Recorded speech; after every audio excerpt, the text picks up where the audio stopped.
मुख्यमंत्री डॉक्टर मोहन यादव ने कहा है कि पीएम मोदी के मार्गदर्शन में मध्य प्रदेश में वन संपदा और वन्य जीव का संरक्षण करते हुए राज्य सरकार निरंतर विकास के पथ पर बढ़ रही है। पीएम मोदी ने आयुर्वेद को बढ़ावा और स्वयं अपनाया भी है। भारतीय संस्कृति में वन और पेड़ों के संरक्षण की परंपरा रही है। भोपाल में आयोजित 11वें अंतर्राष्ट्रीय वन मेला इसे आगे बढ़ा रहा है।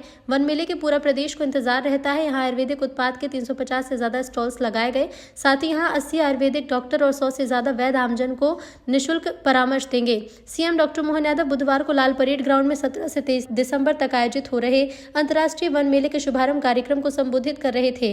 उल्लेखनीय है कि इस साल वन मेले का आयोजन समृद्ध वन खुशहाल जन की थीम पर है। सीएम डॉक्टर मोहन यादव ने 11वें अंतर्राष्ट्रीय वन मेले का दीप प्रज्वलन और फीता काटकर शुभारंभ किया।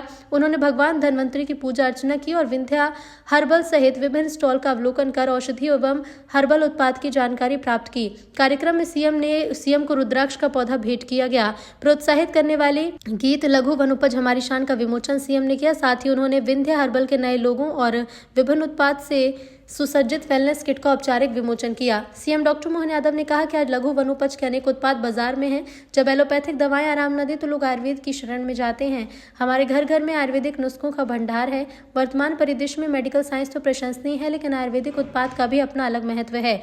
कोरोना काल में आयुर्वेदिक काढ़ा दुनिया के लिए अमृत के समान था। मुख्यमंत्री डॉक्टर मोहन यादव ने कहा कि राज्य सरकार प्राथमिक वनोपज सहकारी समिति, जिला यूनियन और अनुसूचित जाति जनजाति पिछड़ा वर्ग को आर्थिक रूप से सशक्त बना रही है। तेंदुपत्ता समेत अन्य वनोपज का संग्रहण करने वालों को इन पर बोनस देकर आर्थिक रूप से सशक्त करने की दिशा में कदम बढ़ाए।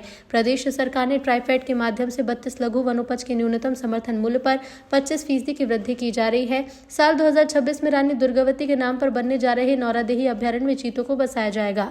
सीएम डॉक्टर मोहन यादव ने कहा कि वन मेले में प्रदेश के जिला यूनियन, वन धन केंद्र, जड़ी बूटी संग्राहक, उत्पादक, आयुर्वेदिक औषधि निर्माता, परंपरागत भोजन सामग्री के निर्माता और विक्रेतागण उत्पादों का प्रदर्शन और विक्रय करेंगे।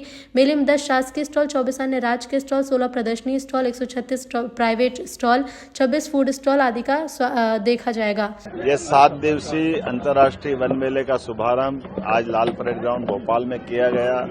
मेरी अपनी ओर से फॉरेस्ट डिपार्टमेंट के मंत्री माननीय दिलीप अहिरवार जी, माननीय विधायक भगवान दास सबनानी जी, माननीय सभापति किशन सूर्यवंशी जी और फॉरेस्ट के सारे अधिकारीगण, इतना विस्तृत रूप से मेला लगाया गया है कि वाकई ये हमारे पूरे प्रदेश की वन संपदा के अंदर के एक एक विशेष गुण को समेटे हुए, एक तरफ वन औषधियों से लगा करके आयुर्वेद में जिस प्रकार से उसका उपयोग किया जाता है वो सब कुछ यहाँ है। हमारे आदिवासी अंचल में भोजन के जो विविध प्रकार की रेसिपी है उस सबका भी प्रकटीकरण करने का मौका दिया गया है।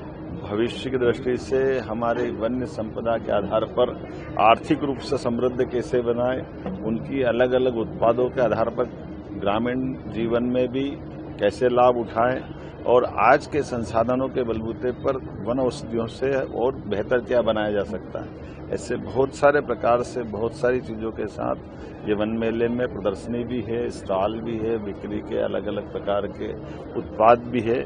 मैं मान के चलता हूँ जब हमारे देश के अंदर सबसे समृद्ध वन अगर कहीं है तो मध्य प्रदेश में है।